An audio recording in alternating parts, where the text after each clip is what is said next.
algunos nos saludamos en el primer panel sobre diversidad sexual. Bueno, ahora tengo el placer de acompañarlos nuevamente con un nuevo panel que es súper fundamental para la época en la que estamos viviendo en este país. Es el tema de construcción de paz. Es un tema muy relevante al que nos van a acompañar 4 representantes de entidades muy referentes del tema, de la temática aquí en el país. Y pues como les decía al inicio esta mañana, este tipo de actividades las organiza Inspirándote, buscando compartir las mejores prácticas a nivel del sector público y privado en Colombia para educar, inspirar y hacer un llamado a la acción. Al final del ejercicio es tener acciones para tejer una red y generar oportunidades en todas las empresas del país, al igual que maximizar el potencial humano. Porque no es solamente la entidad organizacional, sino también son las personas, el hogar, las casas, toda la sociedad en general la que tiene que estar vinculada en todos estos temas de inclusión y a nivel empresarial de la inclusión laboral. Pero entonces, para iniciar con este fabuloso panel de construcción de paz, vamos a tratar de inspirarlos y sabemos que sí los vamos a inspirar. En primera instancia, vamos a escuchar de forma muy breve, aproximadamente unos 8 minutos, la hoja de vida, la historia de vida de John Riaños, que ha sido invitado por la ARN, la Agencia de Reconciliación y Normalización de Colombia, quien nos va a contar un poco sobre su vida y cómo pues ha pasado alrededor de esta temática. Primero pues los dejo con John y luego empezamos el debate. John, bienvenido. Buenos días, muchas gracias por la invitación. Mi nombre es John Jairo Riaños Camacho. Como lo dice la señorita, yo soy exguerrillero de SFAR. No hago parte del proceso de reincorporación, mi ruta fue por reintegración. Duré 8 años y medio en ASFAR y soy de la Sierra Nevada de Santa Marta. Estábamos en el panel de aquí donde estábamos hablando de género, de inclusión, y uno dice inclusión hoy en nuestra vida. Creo que la Agencia Colombiana para Reintegración anteriormente, la que nos ha dado la mano y la oportunidad para llegar a tener estos espacios. Creo que a nosotros nos ha tocado muy difícil para que la sociedad colombiana nos acepte como personas.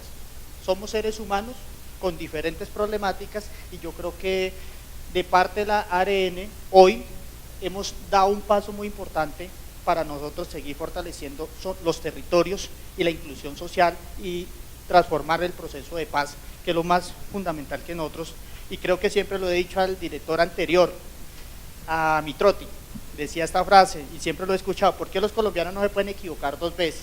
Y creo que nosotros nos equivocamos una vez, porque así como yo llegué con 14 años a las FARC, sin tener una orientación de país, ni sabía para dónde, lo que iba a hacer, hoy, dentro de Bogotá, que me ha recibido con esta oportunidad, creo que nos da la posibilidad de seguir creciendo. Y yo creo que esa es una falta de oportunidades que nosotros necesitábamos.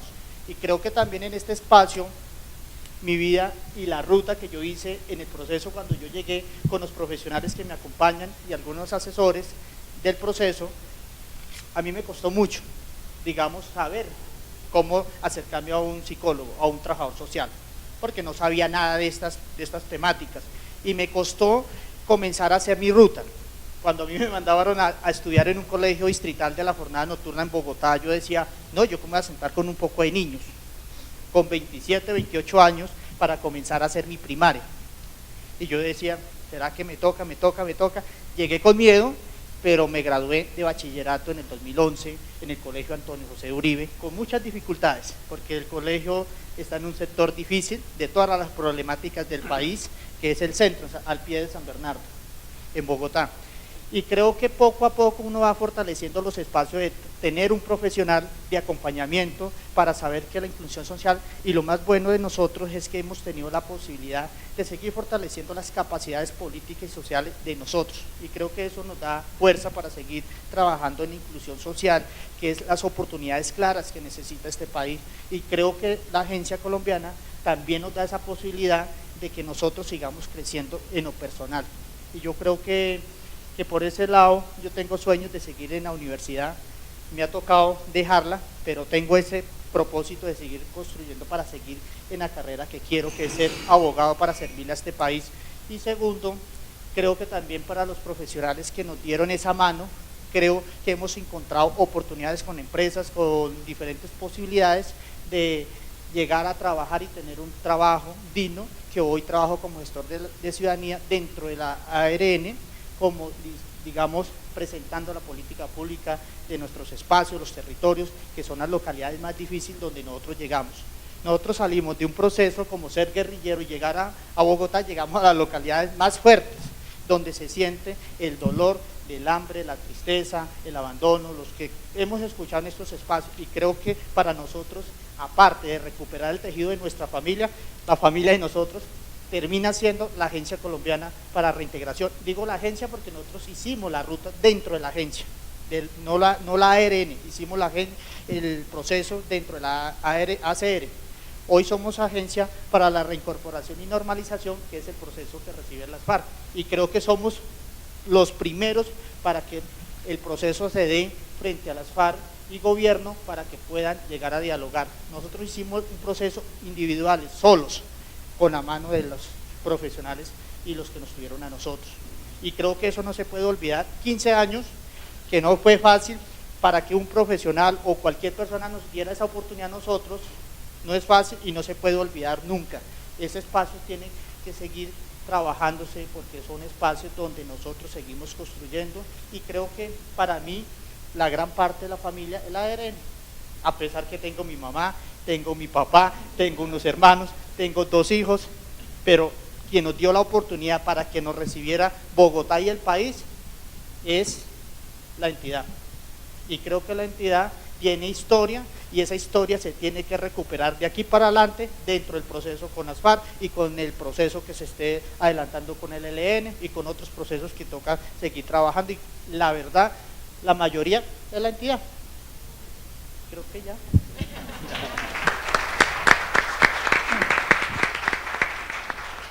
John, muchas gracias por abrir tu historia a esta audiencia y a todos nosotros. Es bastante motivadora e inspiradora.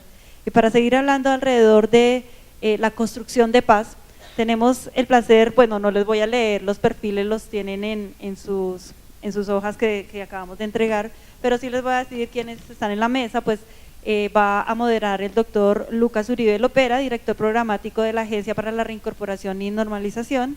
Tenemos también la participación de la doctora María Camila Cuellar, coordinadora de proyectos de Reconciliación Colombia. Contamos con María Paula Gómez, jefe de sostenibilidad de Terpel, y Juan Pablo Jaramillo, director de Asuntos Corporativos para Colombia y director de Estrategia para Latinoamérica. Castillo, discúlpame, sí, Castillo, de Sodexo. Bienvenidos y les deseo la palabra.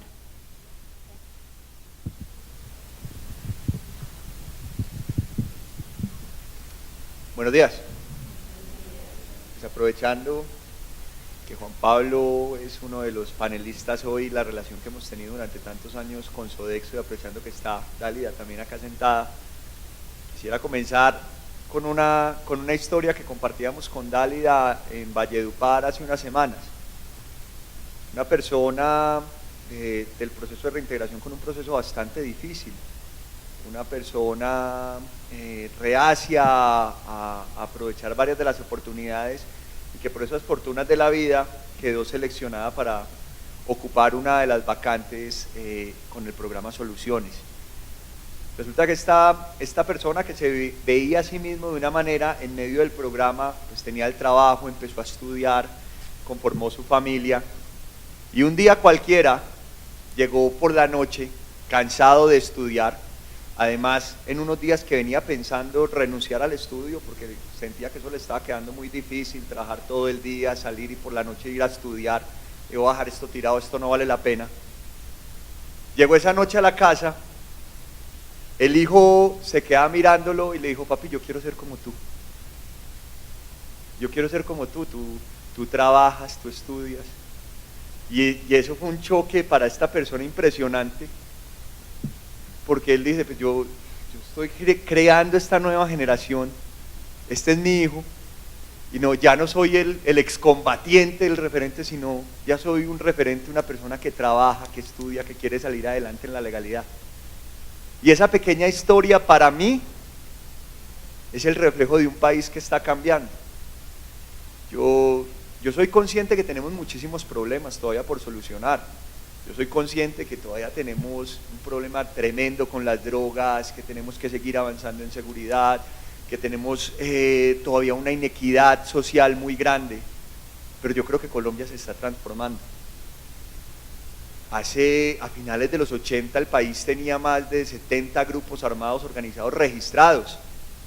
Cuando empezó la década de los 90 se desmovilizaron al menos 10, el EPL, el Quintín-Lame, el M-19, el PRT, el CRS, entre otros muchos. En la primera década de los 2000, en Colombia se desmovilizaron más de 37 bloques paramilitares, 5 pequeñas disidencias guerrilleras, y hace casi 2 años firmamos ya un acuerdo con una de las 2 guerrillas más longevas que tiene el país. Eso no quiere decir que ya vivamos en paz, pero sí que nos hacemos una perspectiva de tiempo de lo que éramos hace 40 años, del éxodo masivo que vivió Colombia a finales del 90 y lo que estamos viviendo hoy, es impresionante. Y ahí es donde todos tenemos que, como decimos en Antioquia, ahí es donde todos tenemos que meterlo la mano al bolsillo. Ahí es donde todos tenemos que participar, ahí es donde todos tenemos que aportar, ahí es donde tenemos que sentir que es una responsabilidad de todos aprovechar las coyunturas históricas y seguir avanzando. Hoy, tenerlos a ustedes acá sentados, gente del sector privado, y tener unos panelistas, gente del sector privado apostándole a la construcción de paz, es para nosotros maravilloso. Créanme que en esta misma política, hace 10 años esto no era fácil. Invitar a empresarios a hablar de construcción de paz, no se le medían al cuento. Uno decía, venga, pero es que los desmovilizados, no, de ese tema no me hable. Y hoy cada vez más se va armando una masa crítica de gente que cree que puede apostar, de gente que sabe que hay que dar una oportunidad. Y como la historia que les conté al comienzo, esas pequeñas oportunidades que se van brindando cambian vidas, y con la vida de estas personas cambian las vidas de las familias, y con esos cambios de vidas de familias vamos cambiando como sociedad. Son personas que aprovechan la oportunidad, y al final del día yo creo que en estos 15 años de política de reintegración que venimos liderando en el país, ese es el gran aprendizaje. Hay que abrir oportunidades, porque una oportunidad lo cambia todo. Hoy para mí es una alegría compartir este espacio con personas que ya desde hace varios años han decidido apostarle de una u otra manera a la construcción de paz del país, y escuchar de ustedes esas historias. Quisiera arrancar con la gente de Terpel, con María Paula, porque es una relación que además nos muestra que no solamente en la empleabilidad hay alternativas, que hay otras maneras de vincularse y hay otras maneras de construir también país y apoyar este tipo de iniciativas. María Paula, bienvenida. Bueno, muchas gracias Lucas y a todos ustedes. Realmente el programa que tiene Terpel desde el nombre Restaurando Sueños es esa oportunidad que generamos para personas, tanto en proceso de reintegración o personas víctimas, para darles una segunda oportunidad. ¿Qué decimos en Terpel? No se trata de que unos sean buenos o unos sean malos, se trata de personas que necesitan una segunda oportunidad. Necesitamos generar estos espacios, y sabemos que desde el sector privado podemos hacer mucho más. La paz no se construye únicamente dejando las armas, y esto fue algo que nos dijo uno de los emprendedores que también apoyamos, sino la paz se construye desde el aporte de cada uno y desde la convicción que tenemos cada uno de los colombianos para generar oportunidades. Como Lucas lo decía, si bien Terpel comenzó únicamente con temas de empleabilidad, de contratación de personas en proceso de reintegración en estas estaciones de servicio, hemos ampliado ese portafolio pensando en que a través de los emprendimientos, a través de la generación de ingresos, también estamos contribuyendo a mejorar su calidad de vida.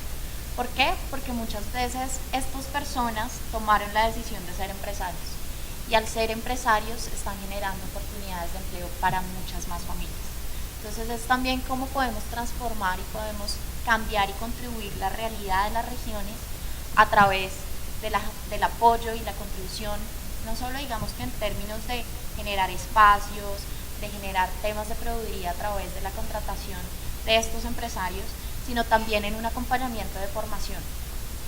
Si bien ellos tienen las ideas y las saben hacer, las saben desarrollar, los artesanos tienen toda esa tradición cultural, sí necesitan ese empujón en cómo administrar una empresa, en cómo hacer que su servicio sea diferenciado y que cada vez sea más destacado en el mercado.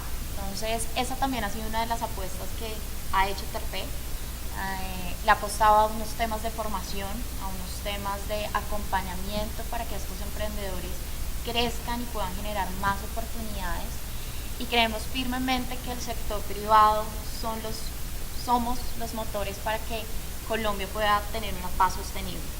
Al final, la contribución que hacemos y el rol que juegan las empresas es permitir que haya una transformación social y económica en cada uno de los espacios donde tenemos presencia. Entonces, la reconciliación pues viene desde antes de que habláramos de la firma de los acuerdos en La Habana. Esto ha sido una apuesta que venimos trabajando con la ARN, con Reconciliación Colombia, que venimos trabajando también con Unidad para las Víctimas para apostarle a un mejor país. Todo esto enmarcado en un propósito superior que tiene Terpel y es ser aliado país. Y eso significa anteponer los intereses del entorno a los propios como compañía. Y para esto es que desarrollamos diferentes alianzas, porque sabemos que solos no podemos. Y la alianza tanto público-privada como la alianza con otras organizaciones y con otras empresas también nos permiten fortalecer y que sea sostenible en el tiempo el programa. Entonces, historias hay muchas, realmente es una apuesta, y cuando te sientas a hablar con estas personas te das cuenta que estás transformando sus vidas, que estás mejorando su calidad de vida, tanto a ellos como a su generación, sus hijos. Ver lo que tú estabas contando de los hijos se convierten en un ejemplo, y cosas tan sencillas que para nosotros nos parecen muy cotidianas, como un semáforo, como el ruido de un carro, cuando te sientas y empiezas a entender que para ellos era totalmente ajeno, es cuando realmente te das cuenta que estás transformando vidas. Entonces, esa es una de las apuestas más bonitas. La invitación siempre de Terpel es a que más empresas se vinculen a estos programas, que seamos más las empresas que promovemos y que apoyamos temas de reconciliación en el país, porque esa es la transformación que realmente necesita Colombia.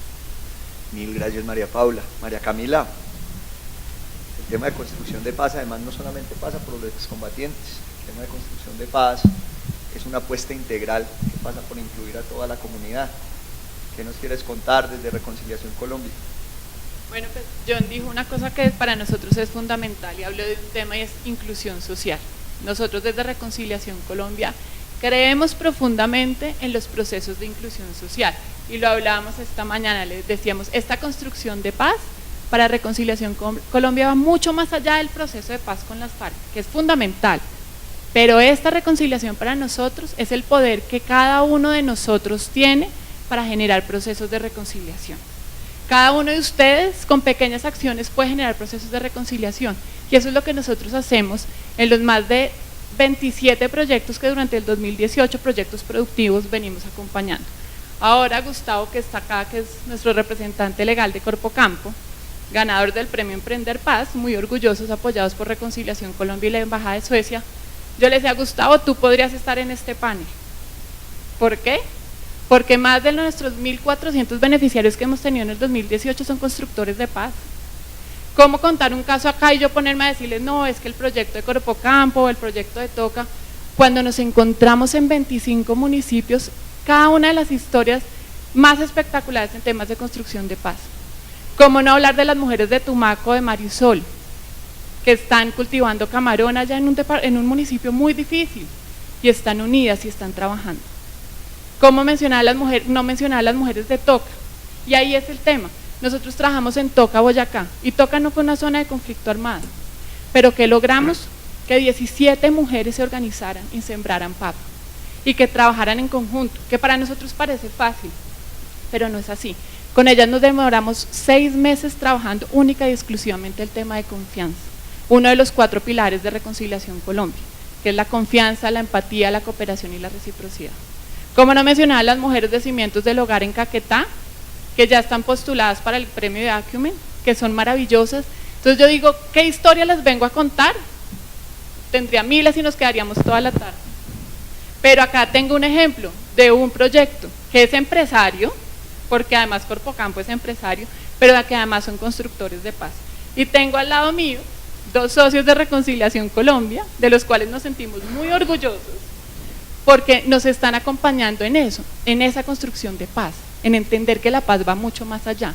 Y desde Reconciliación Colombia, entendiendo eso, estamos trabajando con una población que para nosotros es súper valiosa, y son los jóvenes del sistema de responsabilidad penal para adolescentes. ¿Por qué? Porque nos dimos cuenta que esta población, como John lo decía, también son unas personas que necesitan un proceso de inclusión social, y que hemos conseguido, que somos muy afortunados, porque tengo que decir que de nuestros 92 socios, todos están sensibilizados en temas de construcción de paz. Es llevarles esa idea y que ellos digan, ok, estos jóvenes no merecen una segunda oportunidad, merecen una primera oportunidad. Entonces, de Reconciliación Colombia, trabajando con temas muy sencillos como la reconciliación en prácticas reconciliadoras, que lo que buscamos es que esas personas se vuelvan cada uno agentes transformadores, que en nuestras oficinas, en nuestras empresas, porque también lo llamamos a las empresas, podamos tener retos muy pequeños frente a temas de empatía, de confianza, cooperación y reciprocidad. Hombre, tomémonos un café con la persona que nunca nos hemos tomado un café. Sabemos que hay personas que cada uno tiene su lucha interna y que están trabajando con nosotros. Tratemos de entender eso, quiénes son, por qué piensan diferente a mí, por qué tenemos la posibilidad de decir, oiga, ¿será que trabajando juntos nos va mejor? Los 27 proyectos que estamos cerrando este año nos han demostrado que trabajar juntos, trabajamos mejor. La experiencia de Reconciliación Colombia con 92 socios de construir sobre lo construido nos han enseñado que para la construcción de paz, trabajando juntos, trabajamos mucho mejor. Muchas gracias, Camila. Bueno, Juan Pablo, recuerdo cuando empezaba en la política, yo en Medellín hace 10 años, acompañando casi 200 excombatientes en ese momento. Uno quería generar alternativas de empleo, alternativas y oportunidades para ellos, y en ese momento, te digo, todos nos cerraban la puerta. Cuando conocimos los talleres Solución, por lo menos yo que entraba en ese momento, e increíble, teníamos más de 100 personas vinculadas laboralmente, pero acompañadas también además de forma psicosocial, una experiencia de creer cuando casi nadie creía, y son más de 10 años apostándole a una línea de trabajo conjunto. ¿Qué aprendizaje nos ha dejado eso? Buenos días. Bueno, yo creo que en el 2006, cuando Sodexo empieza el programa Soluciones, estamos viviendo un país completamente diferente al que vivimos hoy. Viene en ese momento la desmovilización del bloque Cacique Nutibara, viene el alcalde de Medellín y llama a las empresas privadas y les dice, tenemos una cantidad de personas que necesitamos que la empresa privada pueda llegar a dar opciones de trabajo. Pues en ese momento no había nadie para preguntarle a usted cómo le ha ido con ese programa, a usted cómo le va, a esta gente cómo se trata, y simplemente Sodexo mandándose al vacío prácticamente, porque es una decisión de no sabemos qué va a pasar, no había nadie a quien preguntarle, no había una experiencia parecida en otro país para hacerlo, y se toma la decisión de empezar. Nosotros somos una empresa francesa, creo que eso también influencia mucho en la cultura organizacional.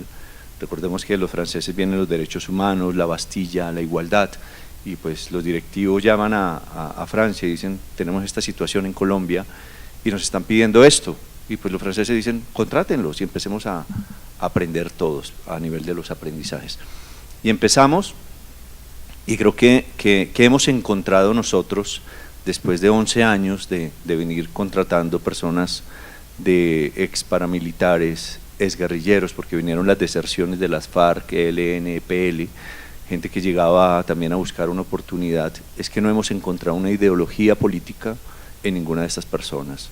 Ninguno es de derecha, ninguno es de izquierda, ninguno es marxista, ninguno es leninista, no hay ideología. Y pues les preguntamos, ¿y usted por qué estaba en los paramilitares? No, porque es que en la vereda donde yo estaba había una fuerte influencia de los paramilitares y era una opción, era una obligación, lo hice porque no había más opciones, infortunadamente, igual con la guerrilla, o sea, no hay una ideología de las personas para pertenecer a algún grupo, sino simplemente es una circunstancia que se da, y sobre esa circunstancia pues pertenezco a un grupo u otro, sin una ideología política.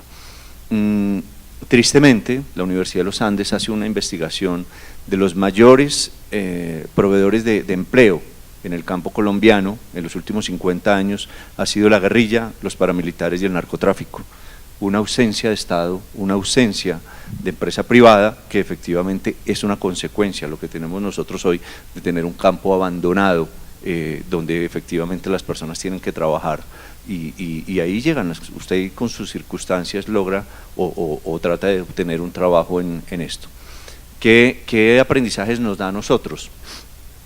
El ser una compañía incluyente, el trabajar como una organización incluyente, pues obviamente nos abre espacios con nuestros colaboradores. Por ejemplo, nuestro engagement en la parte de inclusión es muy alto, y cuando las personas están comprometidas con la organización, pues obviamente los beneficios como empresarios, porque no solo es altruismo y filantropía, también nosotros obtenemos un recurso de obtención de mano de obra, y obviamente también generamos un empoderamiento con nuestros colaboradores, que al final también como empresa privada lo vemos resultados al respecto.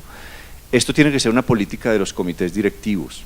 Nuestro comité directivo, cabeza de Adriana, está convencida que este es el camino a seguir, esta es la diferenciación que van a tener las empresas para futuras licitaciones, para atraer talento, para ser parte de las organizaciones del futuro. Hay que empezar a trabajar en temas de diversidad e inclusión, y qué mejor que Colombia, que tiene un tema de conflicto armado, pues lo puede hacer. La gente dice, mándelos a la cárcel. Un preso al año nos cuesta 21 millones de pesos y solo el 30% de la gente que va a la cárcel se rehabilita. Entonces prácticamente ir a la cárcel es una universidad de delito. Entonces ese no es el camino es abrir espacios, generar espacios de reconciliación, y obviamente como empresa privada también cometemos un grave error, y es que todo se lo queremos dejar al Estado. ¿Y el Estado qué está haciendo? ¿Y nosotros qué estamos haciendo? Hace poco estaba en una reunión en Chile con nuestro CEO y decía algo muy interesante, decía, inspiración sin ejecución es una ilusión. Al final hay que meterse, como dicen los paisas, la mano al bolsillo, hay que empezar a generar los espacios y efectivamente hay que empezar a ampliar. Otra gran ventaja y otra cosa que es importante que nosotros hemos tenido es que Dálida desde el 2006 recibió la primera persona, y fue la persona que se tomó, y con nosotros nos fuimos al vacío a ver qué pasaba.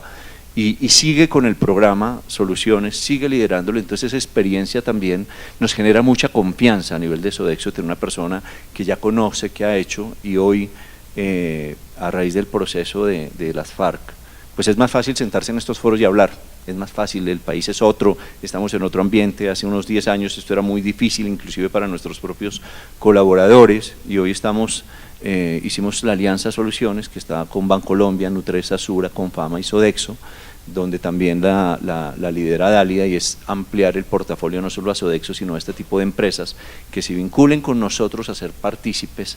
Han sido partícipes siempre nuestros empleados están en las operaciones de los clientes. Entonces, ¿cómo hacemos para que Bancolombia contrate directamente personal de víctimas del conflicto, personal que ha estado al margen de la ley, y obviamente ampliando e invitando a todas las demás organizaciones para que abran los espacios y obviamente ser un país más incluyente? Ese es el aprendizaje que es muy lindo para nosotros y nos sentimos muy orgullosos de eso.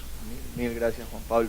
Bueno, abramos un espacio para que las personas que hoy nos acompañan pues puedan aprovechar a estos panelistas y preguntarle aquello que consideren necesario.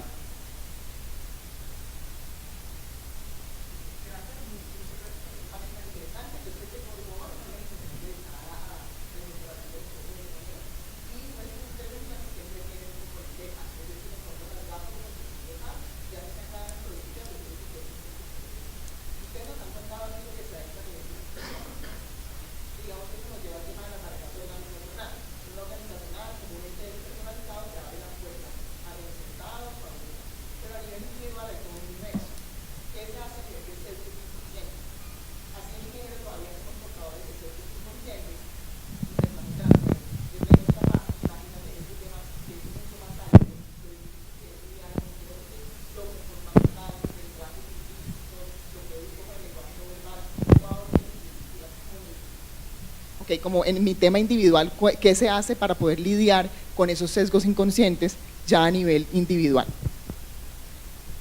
Perfecto. ¿Alguna o algún?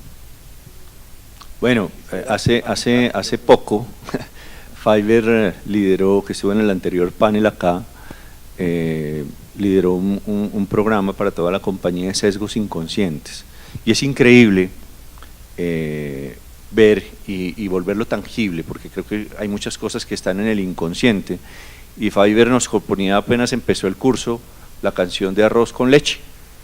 Arroz con leche, me quiero casar con una señorita de la capital que sepa coser, que sepa cocinar y todo este tipo de cosas. Y al final es la forma en que hemos sido criados y la forma en la educación en un país machista, donde consigas una empleada del servicio, ¿por qué no consigas un empleado del servicio? Y cuando lo empiezas a volver consciente y cuando hablas de este tipo de cosas y tienes conversaciones abiertas, empieza a cambiar la cultura. Creo que no es tan fácil. Nosotros tenemos 11.000 colaboradores de todas las etnias, 60% mujeres, 40% hombres, de todas las culturas, pero creo que hay que empezar a hacerlo y la respuesta es, después de que lo hicimos tangible, empezamos a pensar cómo empezar a trabajar esos sesgos inconscientes que siempre te lo traen a la cabeza y que siempre tú vas a pensar en lo primero, porque ha habido un tema de crianza, un tema de cultura país, un tema de cultura ciudad y obviamente un tema de cultura empresarial que se lleva todo lo que hacemos y lo hemos traído, lo hemos llevado a la organización y empezar a cambiarlo. Creo que es importante empezar a cambiarlo, hacerlo con los sesgos inconscientes, hacerlos conscientes y empezar a trabajarlos para hacer unas organizaciones más incluyentes. Bueno, yo te quisiera compartir desde el sector público que empezamos hace unos años una idea de cómo fortalecíamos en la implementación de la política un enfoque de género. Y tal vez una de las conclusiones aterradoras es que estábamos pensando en cómo en la implementación llevar el enfoque de género, pero que uno no puede dar de lo que no tiene. Entonces, hicimos una evaluación interna institucional basada en unos estándares internacionales con el apoyo del gobierno de Suecia y nos dimos cuenta que la misma cultura organizacional y las mismas personas que acompañan el proceso pues tienen todos estos sesgos inconscientes. Y para poder trabajar el enfoque de género con la gente, primero tenemos que transformarnos. La semana pasada logramos firmar una resolución que crea dentro de la entidad una mesa de género que está encargada de impulsar esta transformación institucional para que las personas que hacemos parte de la organización podamos empezar a transformar estos sesgos, hacerlos conscientes. Vamos a tener un impulsador dentro de cada una de las áreas y finalmente queremos devolvernos a estos indicadores que ya están consolidados a nivel internacional en temas de género para tratar de irlos cumpliendo cada uno y a generar esa transformación que de verdad nos lleve a implementar un enfoque dentro de los programas que tenemos. Bueno, y yo te complemento, obviamente en las estaciones de servicio el cargo es un poco pesado, por decirlo de alguna manera. Entonces, tradicionalmente se piensa que las personas que deben estar en una estación de servicio como isleros, los atendedores o despachadores de combustible, deben ser hombres. Entonces, muchas veces la operación de Terpel es estaciones propias, estaciones franquiciadas y estaciones de aliados. Cuando hacemos el ejercicio, obviamente la socialización del programa lo compartimos con todos nuestros aliados estratégicos y muchos me dicen, necesito un hombre para islero. Entonces le digo, ¿y por qué no una mujer? Entonces me dicen, no, es que los horarios, es que tienen hijos, es que 1000 peros, que siempre es lo que han dicho, la cultura. Entonces el hombre es el que puede hacer el cargo pesado. Sin embargo, nosotros tenemos un ejercicio de ser un día en la vida de un islero e invitamos a nuestros aliados y a nuestros franquiciados a que fueran isleros en un turno de 8 horas.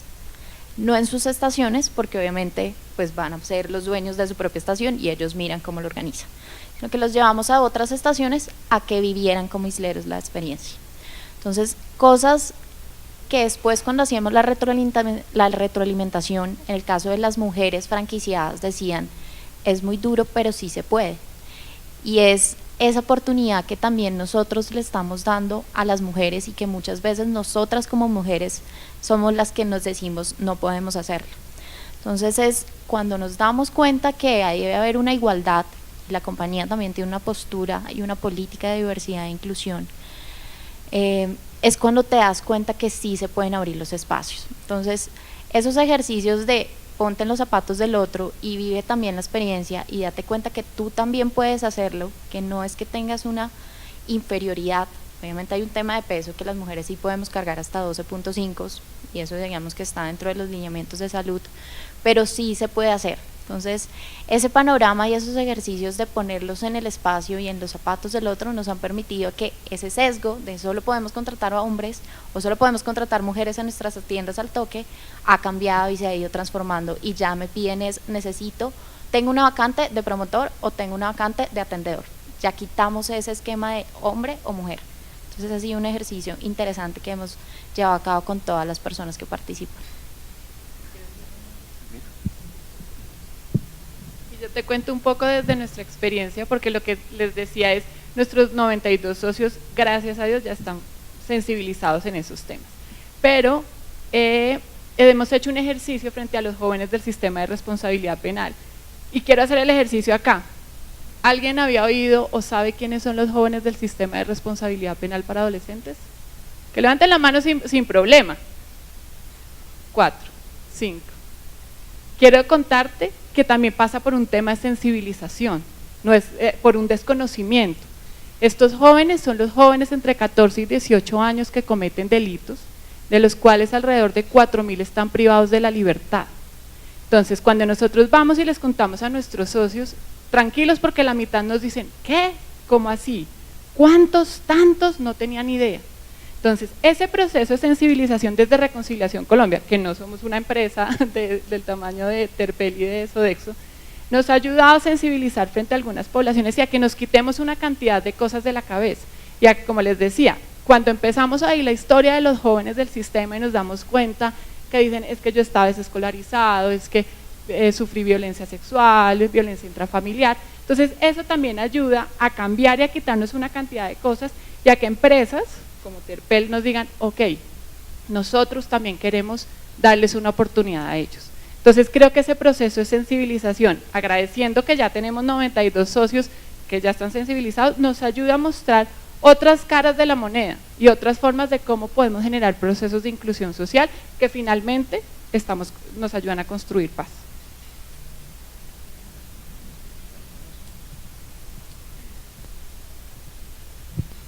Mi pregunta es, creo que las organizaciones venimos avanzando mucho en diversidad, en educar para la diversidad, hay programas muy buenos, potentes en sesgos inconscientes y demás, pero yo siento particularmente que no, o en lo personal, no sé cómo educar para la paz. ¿Qué es educar para la paz en una organización?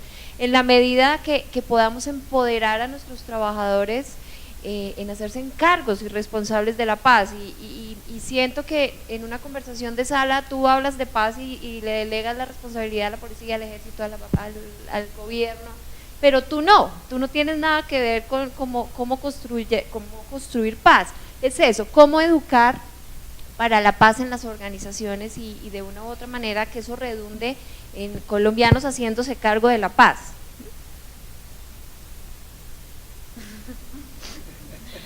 Bueno, hay una cosa que yo creo que le pasó a Terpel, y es el compromiso que viene desde la alta dirección. Definitivamente Silvia es la mayor promotora y la que más está pendiente del programa. Es la persona que mueve realmente y todo el tiempo quiere estar enterada de qué pasó, cuántos tenemos, cuántos no tenemos, cómo va este proyecto, y tiene la cifra en su cabeza apenas tú lo dices. Cuando el equipo de colaboradores ve que esa persona, que su líder está comprometido con el proceso de paz, y cuando llevamos esas historias de si hay una transformación, cambia el concepto. Nosotros hacemos ferias empresariales en nuestras oficinas y llevamos a reintegrados a que expongan sus productos.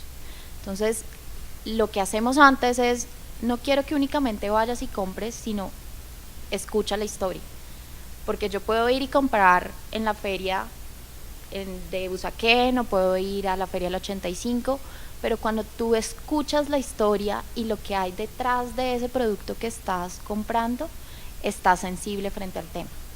Y está sensible porque de alguna u otra manera compraste la miel, compraste las arepas, pero estás contribuyendo a que una familia que antes no había tenido una oportunidad la tenga en este momento y pueda mejorar su calidad de vida.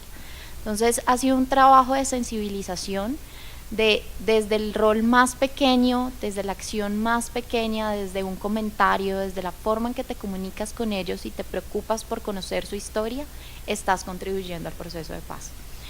En las estaciones de servicio, pues obviamente también es un tema de sensibilización, lo que siempre decimos, ellos son libres de contar si quieren su pasado. Muchas veces lo deciden contar y nos hemos dado cuenta que su equipo de trabajo es normal. Entonces yo creo que muchas veces los temores están más en la parte administrativa de ¿será que sí se van a adaptar, no se van a adaptar, qué van a pensar los otros? Pero la realidad es totalmente diferente porque en las regiones ellos también vivieron. Entonces, ver que esas personas que tienen una segunda oportunidad están trabajando de la mano con ellos es enriquecedor y ellos se sensibilizan frente al tema. Entonces, esa ha sido como la experiencia que ha tenido Terpel en este proceso. Eso es muy difícil, educar para la paz. Nosotros vemos un país polarizado, la respuesta de las votaciones del sí y el no, donde uno encuentra una gran sorpresa y al final todavía, después de las elecciones, seguimos siendo un país dividido. Entonces llevar eso a las empresas sin trabajar desde arriba, un tema de unión por lo menos en un objetivo que podría llegar a ser la paz, es difícil. Creo que hay una buena noticia y es que los jóvenes, la nueva fuerza laboral, los millennials están pensando muy diferente y en algún momento van a tomar las riendas del país y las riendas de las organizaciones. Todavía mi generación, estamos muy dados entre liberales y conservadores, estamos muy dados entre izquierda y derecha, estamos muy dados entre azul y rojo, y todavía nos marca mucho y al final somos una generación que hoy lidera las organizaciones, pero que vivimos narcotráfico, guerrilla, paramilitares, atentados y de algún otro, ese es un lastre que traemos al final.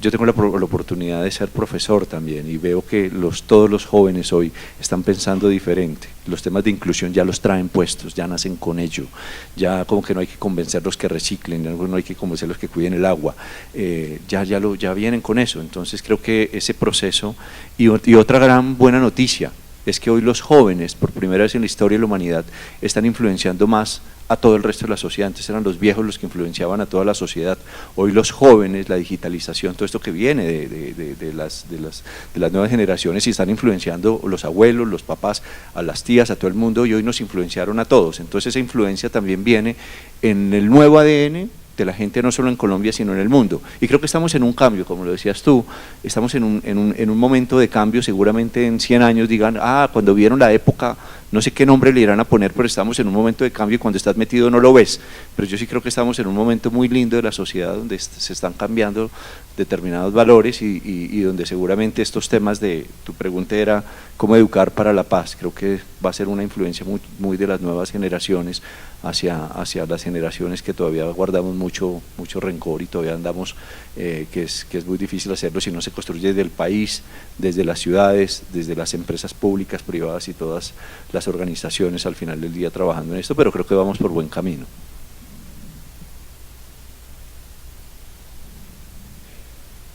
Bueno, te cuento desde la experiencia que hemos tenido con la ENSE. Yo creo que no toda educación es una educación para la paz.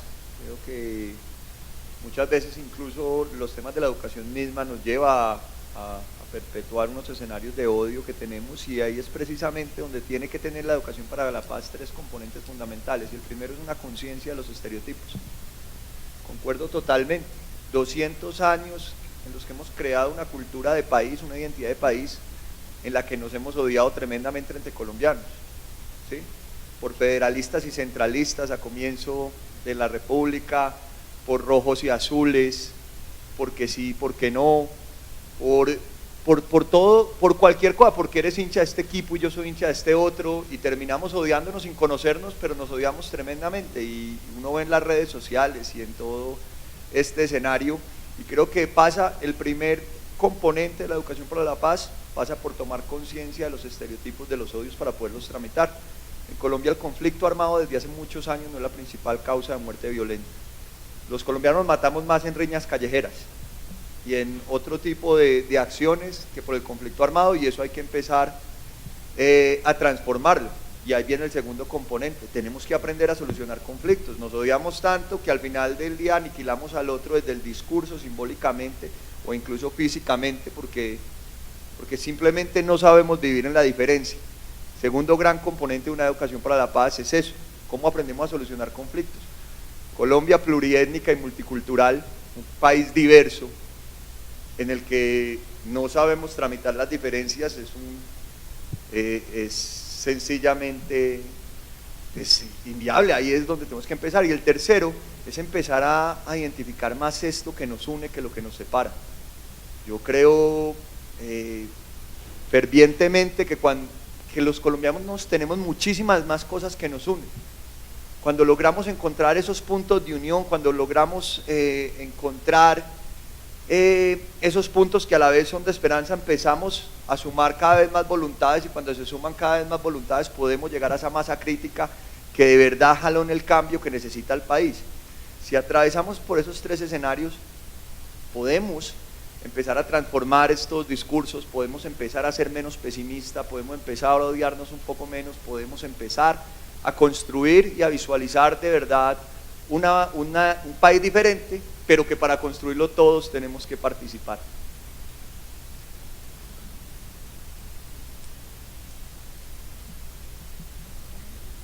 ¿Alguna otra pregunta? Bueno. Los invitamos entonces al café y nos encontramos en el salón principal a las 6:50. A las 6:50 para vivir una experiencia. Sí, ahora en unos 10, 15 minuticos va a haber una experiencia muy interesante, muy bonita.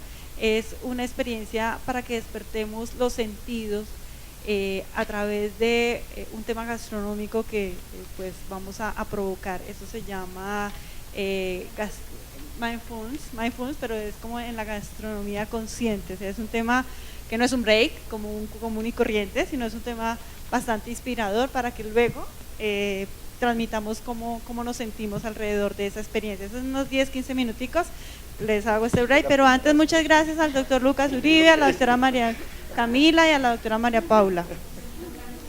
Bueno, aquí me están confirmando que a las 11 en punto en el Salón Fontana para esta experiencia. Pueden pasar a los otros debates a ver las conclusiones. Les decía muchas gracias, doctora María Paula, a Juan Pablo, a María Camila, doctor Lucas Uribe, por este hermoso debate. Esperamos haberlos inspirado con todo este tema de construcción de paz. Hay mucho por hacer, mucho por tejer, pero aquí quedaron abiertas las puertas para ese camino. Gracias y nos vemos allí a las 11. Muchas gracias.